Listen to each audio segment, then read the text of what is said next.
La radio de la communauté, invité de ce journal, monsieur André Boissa Vincent, donc André Vincent Boissa, qui est membre de la diaspora gabonaise, avec qui nous allons parler de la politique gabonaise. Alors, bonjour, monsieur Boissa. Oui, bonjour, monsieur Jean.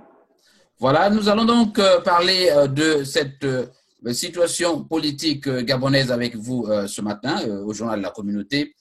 Alors d'abord, est-ce que vous estimez que vous avez des détails à ajouter sur votre propre personne, notamment votre titre au niveau de la structure politique que vous dirigez ici aux États-Unis?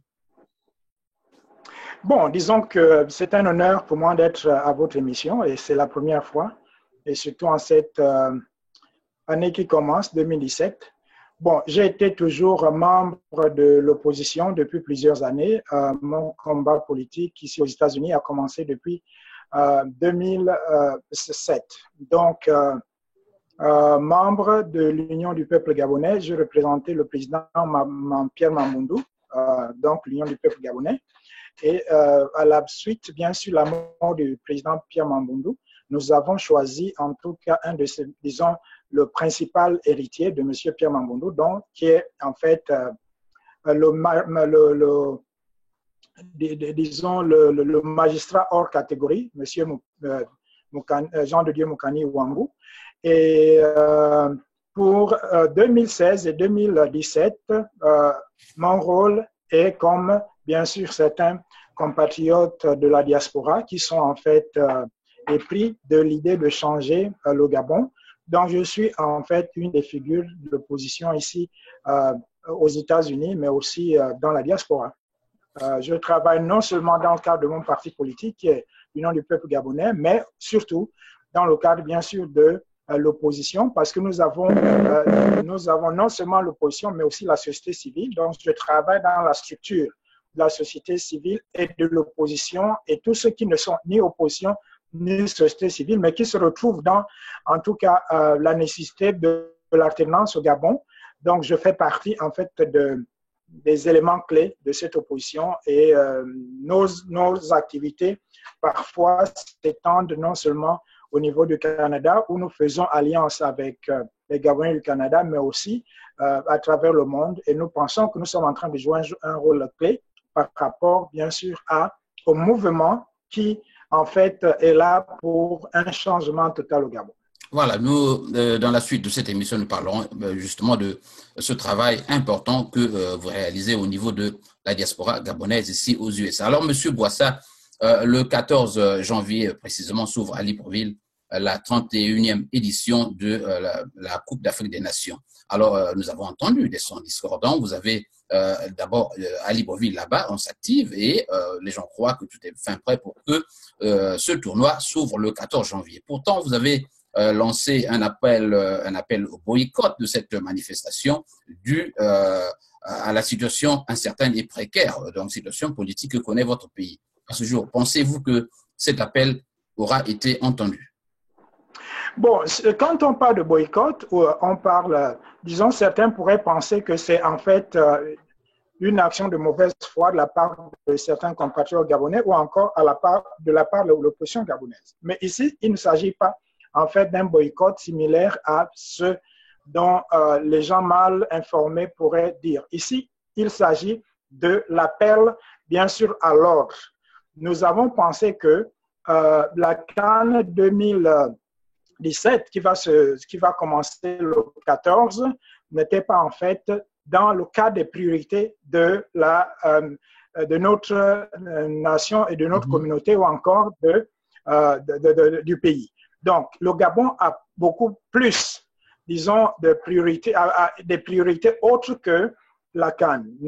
Tout le monde n'est pas à ignorer que nous avons passé des temps très, très sombres dans notre pays, notamment les élections qui ont amené le résultat des élections contestées, qui ont amené les mercenaires de M. Ali Bongo et aussi ses agents, dont nous avons appelé en fait l'escadron de la mort, tiré sur les Gabonais. Les corps ont été certains brûlés, d'autres ont été enterrés, dont plusieurs parents cherchent des jeunes, des enfants. ou encore certains enfants cherchent des parents. Il y a un grand nombre important, bien sûr, de Gabonais qui sont enfermés. Et parmi ces Gabonais, il y a des gens de la société civile. Par exemple, dans le cadre, bien sûr, des États-Unis, nous avons des éléments clés tels que l'ancien député Zibi, qui est d'ailleurs un citoyen américain. Nous avons Landry Amian aussi, qui est citoyen américain. Par exemple, ces gens font partie de ceux qui sont enfermés. Donc, au lieu d'organiser, disons, le pays pour recouvrir, disons, non seulement l'harmonie, la paix, mais aussi un climat qui fait que les gens sortent, rentrent sans pourtant des problèmes, Monsieur Ali Bongo, dans un deuil vraiment profond, parce que nous ne sommes pas encore sortis du deuil, où il y a des gens qui ne se sentent pas lésés. Il y a en fait une psychose, non seulement de peur, mais aussi disons, un traumatisme, disons, qui est arrivé à la suite de ces élections. Mais M. Ali Bongo nous amène une canne dont les Gabonais n'en veulent pas. Donc, c'est pourquoi, en fait, nous voulons amener le gouvernement gabonais, le gouvernement d'Ali Bongo, de revenir à l'ordre. C'est l'ordre que nous voulons établir dans ce boycott. Ce n'est pas le désordre, mais en fait, nous voulons montrer, disons, à M. Ali Bongo que les choses ne doivent pas se faire comme elles se font, parce que la priorité, c'est en tout cas l'appel à l'ordre, la quiétude, mais aussi la relance, bien sûr, des activités économiques qui feront que les Gabonais puissent se sentir lésés. Merci, je comprends que vous êtes une opposition responsable. Alors parlons de politique. Au regard de M. Boissa, du rapport des représentants de la Commission européenne à ces élections, on a constaté que vos élections ont été entachées de nombreuses irrégularités. Votre président, M. Jean-Ping, a donc effectué une tournée européenne et américaine. Est-ce que vous pouvez succinctement d'abord nous parler de cette tournée? Quel était le but de cette tournée de M. Jean-Ping? Et dans la suite, nous avons appris que M. Jean-Ping serait intronisé le 15 janvier 2017. Alors, cette situation ne devrait-elle pas éventuellement vous conduire vers une escalade, puisque M. Bongo a déjà été proclamé vainqueur de l'élection, quelle qu'en soit la forme, et que la Cour constitutionnelle a validé cette élection. M. Boissa. D'abord sur la tournée de M. Jean-Ping. Bon, M. Jean-Ping, comme vous le savez, a représenté l'opposition gabonaise aux élections et en fait, il a été voté à l'unanimité par les Gabonais comme président de la République. M. Jean-Ping, en fait, a suivi un agenda, c'est celui de la communauté internationale, suite, bien sûr, aux incohérences dans la proclamation des élections. Et il y a eu un agenda qui a été presque imposé par la communauté européenne, notamment la France, les États-Unis, mais aussi l'Union européenne. À la suite, bien sûr, de ce cheminement, M. Jean-Ping a pensé qu'il fallait partir en Occident, notamment en Europe, et après venir aux États-Unis pour essayer de rencontrer les acteurs qui sont les acteurs de cette communauté internationale, mais aussi rencontrer les Gabonais. Parce que vous savez que lors des élections, mais aussi lors des événements qui ont précédé les élections, il y a eu un mouvement de la diaspora comme on n'avait jamais vu dans le monde entier, du moins en ce qui concerne la communauté africaine. Donc, par rapport à ça, M. Jean-Ping est venu en Occident pour rencontrer bien sûr les compatriotes et d'une part, mais d'autre part pour rencontrer, disons, les dirigeants pour dire que j'ai suivi en fait à la lettre, disons, le schéma que vous avez fait, tout cela pour que le gouvernement, du moins Ali Bongo, puisse suivre le canevas que vous avez tracé. Je voudrais rappeler, M. Jean, que des observateurs internationaux sont venus au Gabon pour superviser les élections suite à la requête que M. Ali Bongo et son gouvernement, disons, ont demandé. Donc, ce n'était pas en fait une affaire de l'opposition. Il était tellement confiant qu'il gagnerait les élections qu'il a pu appeler, bien sûr, les observateurs internationaux.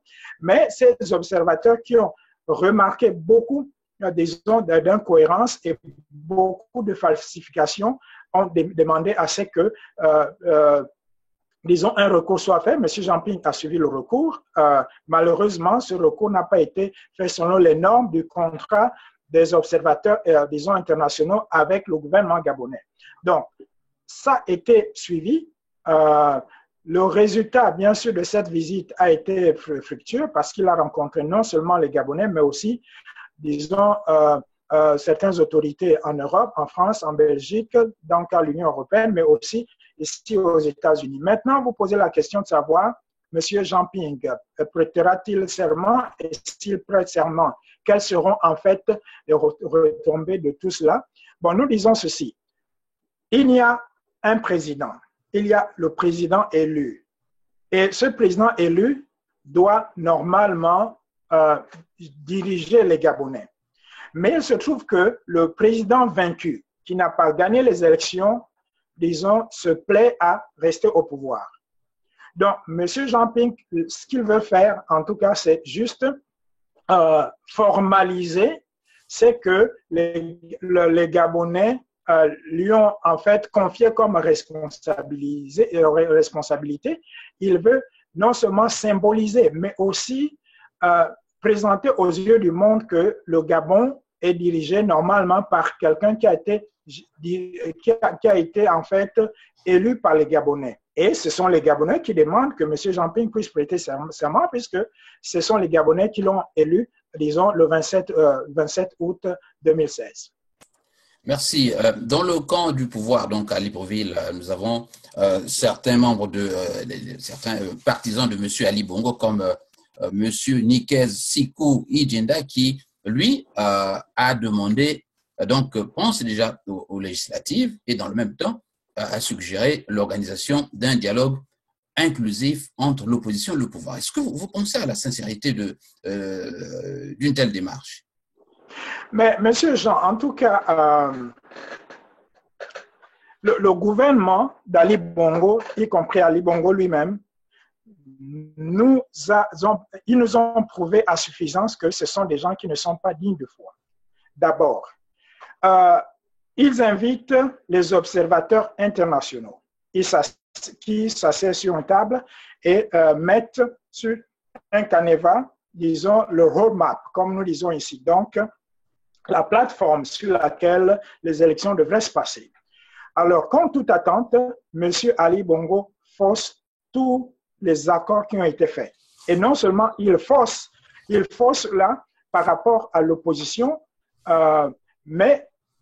et la Constitution, mais aussi il arrive à aller au-delà en traquant bien sûr les observateurs internationaux, en les mettant à l'écoute, et en les appelant dans les bureaux de disons, de l'administration gabonaise, dont les responsables vont leur faire des menaces. Et vous savez, après les élections, ils ont demandé, la présidente de la Cour constitutionnelle, Mme Boranjo, et l'administration gabonaise, disons, par l'entremise du ministre, bien sûr, de la Justice, ont demandé que les opposants puissent faire, disons, le recours. Le recours a été fait.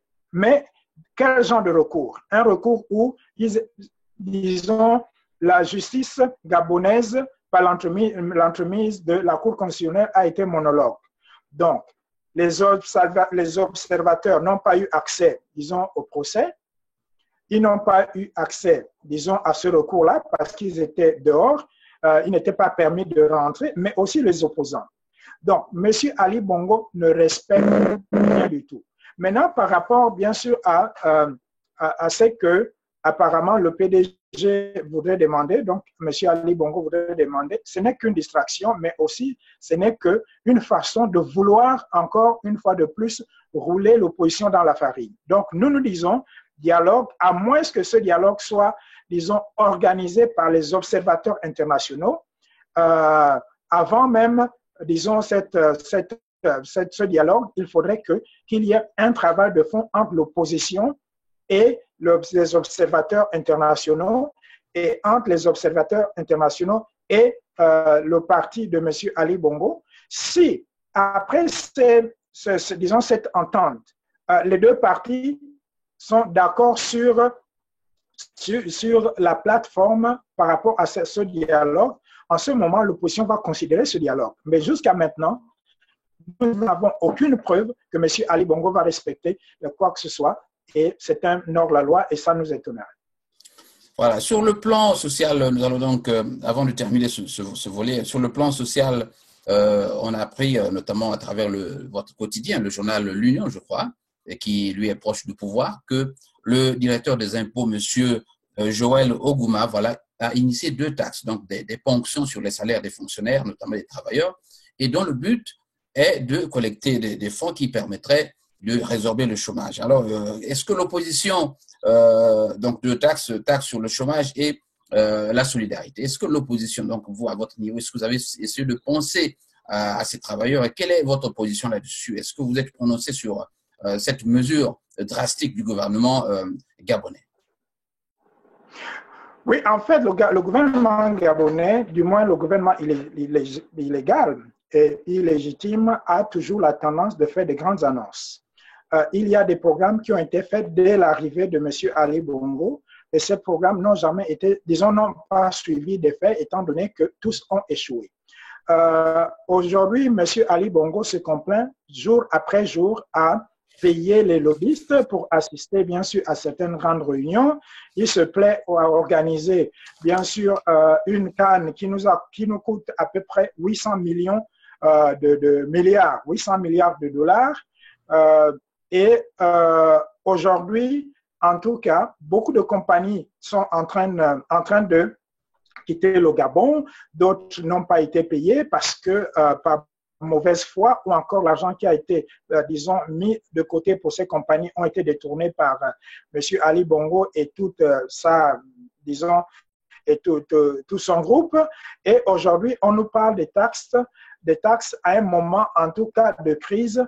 Monsieur Jean, les mesures que le gouvernement d'Ali Bongo prend aujourd'hui n'ont pas assez d'effet et l'opposition ne peut même pas regarder sur ces mesures de réforme ou ces mesures de compensation parce que pour nous, en tout cas, la priorité n'est pas à ce niveau. La priorité, c'est d'abord l'agenda politique et l'agenda social. Il faudrait que, pour qu'il y ait en fait le tissu économique soit non seulement réajusté, mais aussi pour que le volet social soit pris en compte par l'opposition, il faudrait d'abord que nous puissions en fait régler le premier problème, c'est la crise politique et la crise sociale qui se vit au Gabon, qui est diligentée par M. Ali Bongo et tous ces leviers. Donc, il n'y a pas de quiétude au Gabon. Aujourd'hui, les opposants sont en tout cas traqués,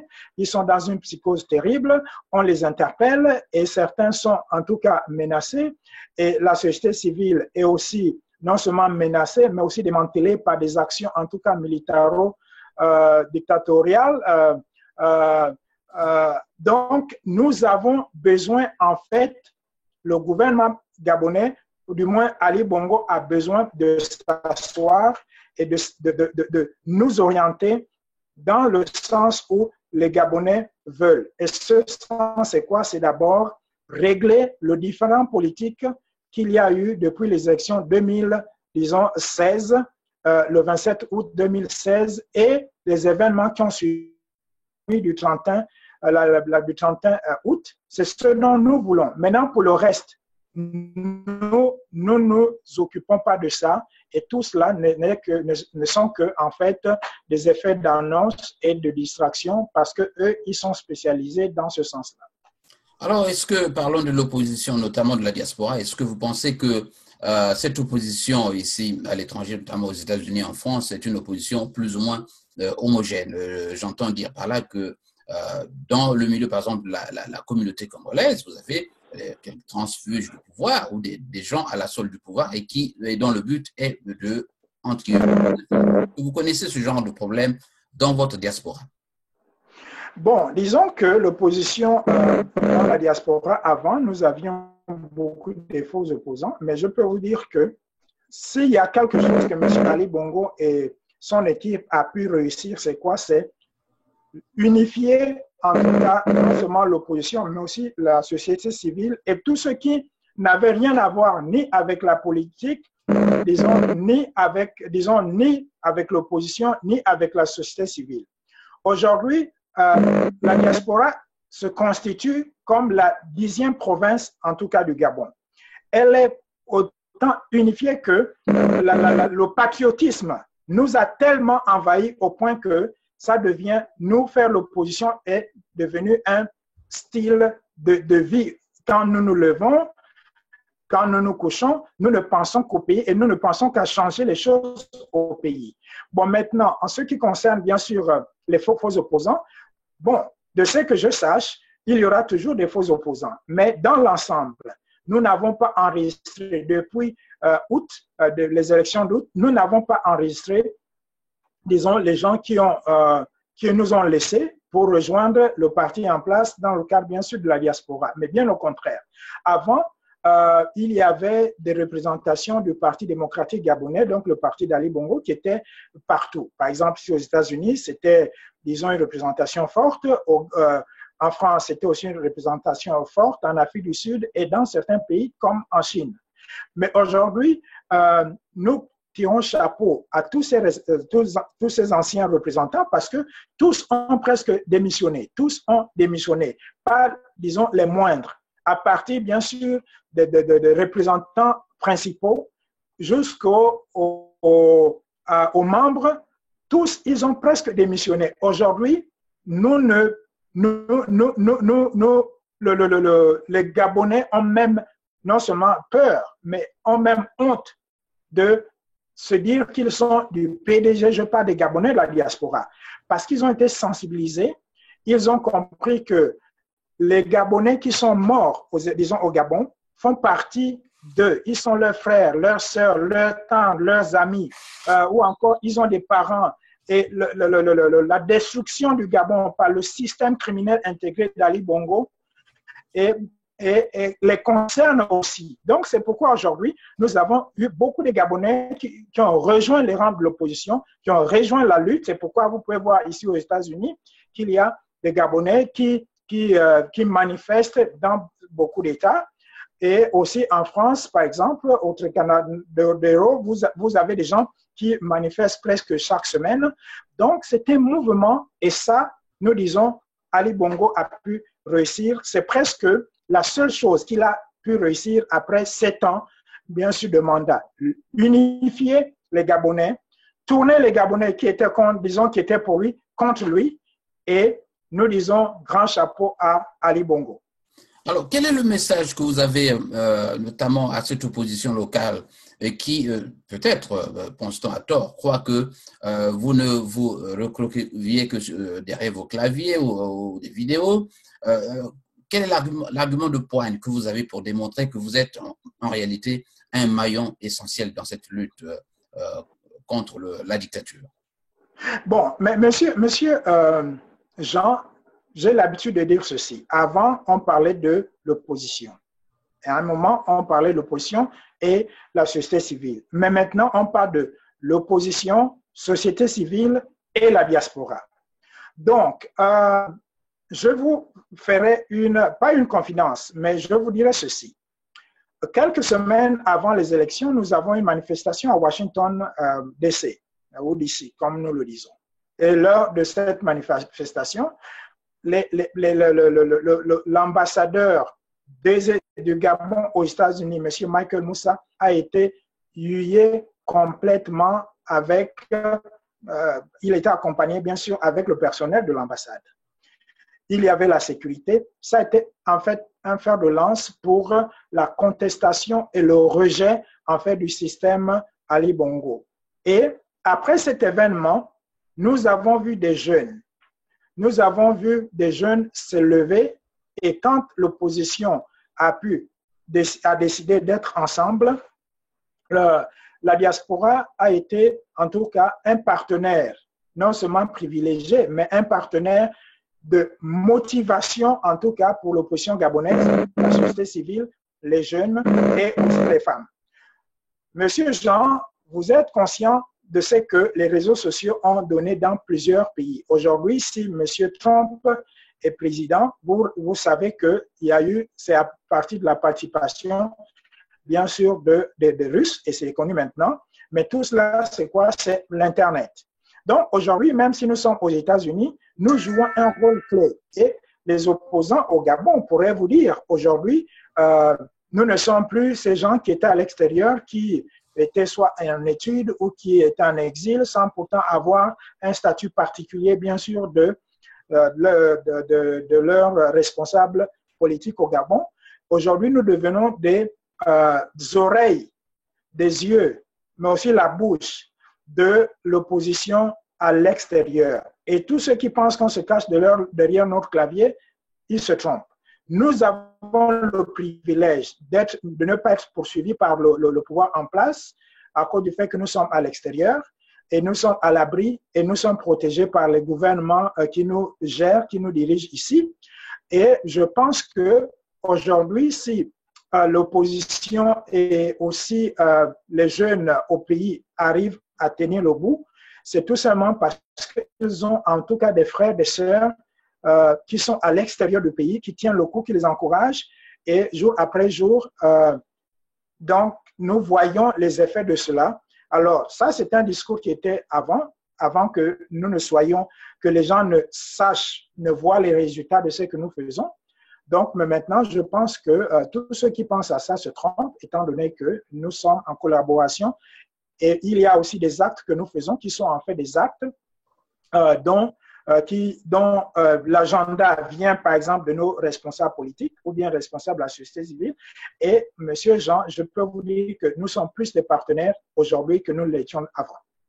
Voilà, nous allons terminer par un message de votre part, notamment à l'endroit de cette diaspora gabonaise qui vous écoute, message d'unité, notamment à votre communauté. Parce que nous entendons parfois des sons discordants dans cette communauté gabonaise. Alors, quel est le message que vous avez à vos frères donc, de la diaspora gabonaise? Bon, disons que le message que j'ai, c'est un message d'unité, un message en fait disons, d'endurance. Au début des élections, je disais qu'il fallait que nous soyons armés de l'esprit en fait des Allemands. Parce que vous savez, les Allemands, quand vous jouez avec eux, tant que le match n'est pas encore fini, ils ne vous sentez pas en tout cas gagnant. Donc, je disais aussi qu'il fallait que nous soyons animés de l'esprit de la fierté américaine. Si les Américains vont dans certains pays pour essayer de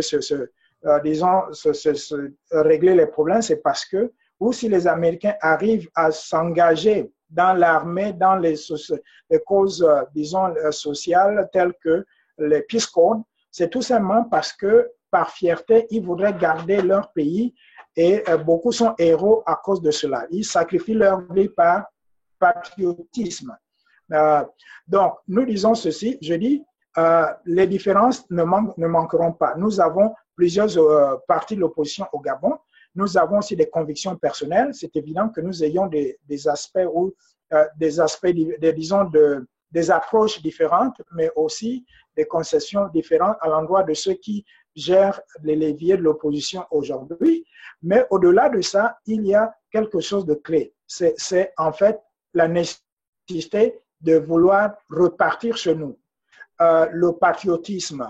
Un patriote ne trahit pas, disons, son pays. Donc, vous savez que le grand péché ici aux États-Unis, même quand vous avez la nationalité, c'est quoi? C'est, disons, trahir le patriotisme. Quand vous arrivez à, disons, être un ennemi de votre pays en posant des actes anti-patriotistes, vous pouvez, on peut vous arracher votre nationalité. Donc, nous invitons les Gabonais de partout le monde, que ce soit de partout dans le monde, que ce soit en Amérique du Nord, en Amérique du Sud, latine, que ce soit en Europe, en Afrique et ailleurs. Et nous avons plusieurs compatriotes qui sont en Asie. Nous leur demandons qu'aucun ne puisse quitter nos rangs pour rejoindre le parti en place. Mais bien au contraire, nous demandons aux gens de la diaspora qui, par illusion, pensent que Ali Bongo pourrait toujours faire quelque chose pour le Gabon, de pouvoir le laisser et de venir dans l'opposition parce que nous sommes en train de construire l'histoire. Ça va être honteux que vous figuriez parmi, disons, les gens qui ont fait la page sombre de notre pays. Aujourd'hui, aux États-Unis, on parle plus de ceux qui ont fait, disons, l'histoire des États-Unis de façon positive que de façon négative. Et c'est un peu la même chose qu'en Afrique du Sud. On parle plus positivement des gens qui ont changé l'histoire du monde.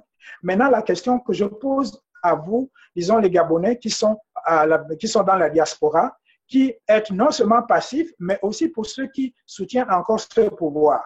Est-ce que vous savez que vous rendez un mauvais service à votre pays? Regardez comment ce pays est développé. Il est développé non seulement aux États-Unis, mais ailleurs. Je parlais ce matin avec un compatriote en Malaisie qui me disait le développement même de ce pays en 10 ans, la Malaisie a pu changer. Mais regardez, notre pays, le Gabon, disons en 7 ans, tout ce qui était presque bon au pays a changé. Omar Bongo est devenu un ange par rapport à Ali Bongo. Lui qui est supposé être jeune. Voilà quelqu'un comme ça qui est accusé en fait d'être adopté. Au lieu de faire mieux, au contraire, il fait pire. Il engage les étrangers pour gérer l'administration gabonaise. Il ne comprend pas, il n'écoute pas, il fait à sa tête. Au lieu que l'argent qu'il y a une crise, le peu d'argent que nous avons, au lieu qu'ils mettent cet argent pour essayer d'alimenter les écoles en leur fournissant, disons, les tables bancs,